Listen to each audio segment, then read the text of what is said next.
Vitale, and today we're going to make a really cute appetizer, perfect for New Year's Eve, for that get-together you know you're probably going to have at your house this year. We're making mini crab cakes with a really simple and easy garlic and herb mayo. They're so easy and simple to put together.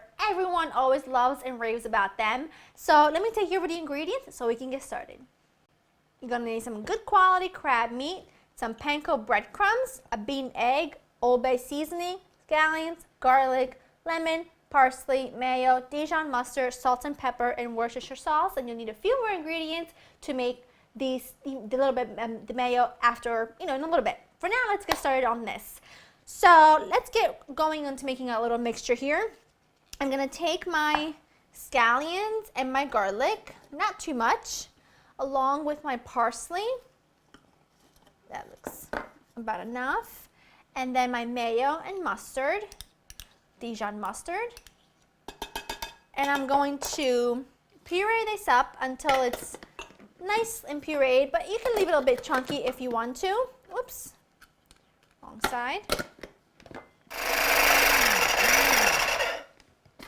That looks great. Whoops. Get this out. Right into the crab meat. And now when you do bring your crab meat home from your store, just give it a good check with your fingers. Make sure there are no shells or anything in there, because it can happen, and trust me, I've had it happen to me. And when someone bites down on it, it's no fun. So just take an extra minute just to check it. Get it all out of here. If anything sort of doesn't get mixed up all the way, it's okay. That's totally fine. We're going to add in some lemon zest. I have this left over from earlier. I used a little bit of zest in another recipe, so I'm just going to use a little bit for here, and then reserve the rest of it for our mayo. This is one giant lemon, I tell you that. A drop of Worcestershire sauce, Worcestershire, you name it, you call it whatever you want.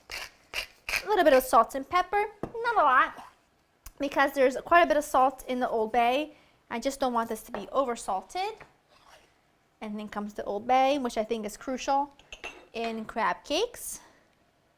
A beaten egg, and finally we've got some panko breadcrumbs. Now you could use regular breadcrumbs if you wanted to, but the reason why I like panko is because if you can see, they're sort of really light and crispy, and they don't sort of weigh down the crab cake. So that's why I've been using panko now. Anytime I make crab cakes, or any fish cake for that matter, I make salmon cakes, tuna cakes, shrimp cakes, lobster cakes. I make all different kinds of cakes.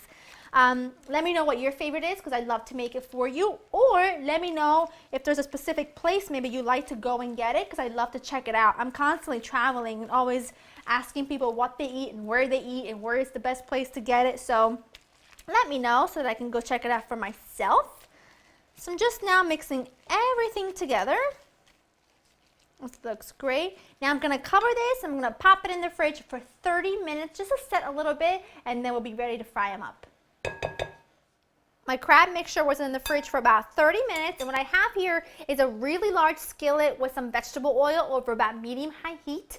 And I took this out of the fridge about 5 minutes ago, and this is how simple it is. I just literally take 2 spoonfuls, because I want to make little ones, and then I just flatten them a little bit with my spoon, and I let them cook for about 3 minutes on one side and about 2 minutes on the other, or until they're really nicely golden brown. And then I'm going to put them on a platter, and then once they're done, I'll show you how to make the sauce.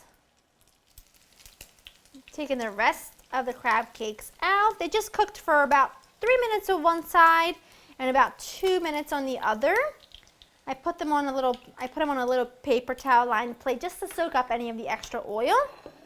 Set them aside so we can get going on our sauce, which is super simple and easy. I've got some mayo in here.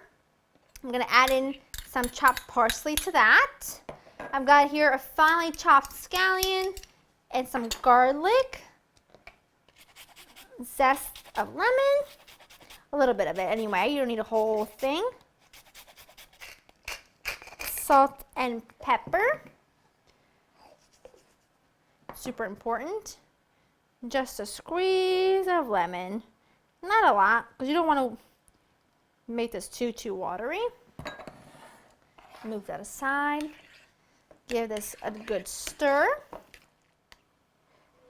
Our mayo is done. Now I just take my little crab cakes and I put them on a platter. Look how cute they are. They are so perfect for a party. I have a classic crab cake recipe that I love, love, love, love. They're so good and they're easy to make. But I think for parties, having something that's a little bit easier and just much easier to eat anyway is really handy. Actually, this one does not fit on the plate. You know what that means? Just going to top this one with a little bit of the mayo. Oh, look at that. Look at that. Can I do all this in one bite? Do you dare me to do all this in one bite? Mmm. Mmm. Mmm. Mmm. Wow. That is awesome. So awesome. And crispy. Oh yeah. These are great no matter what the occasion, but if you're having a nice little New Year's get together, these, my friend, are absolutely perfect. Look at that. Go to laureninthekitchen.com to get this recipe. I hope you enjoy spending time with me, and I'll see you next time. Bye-bye.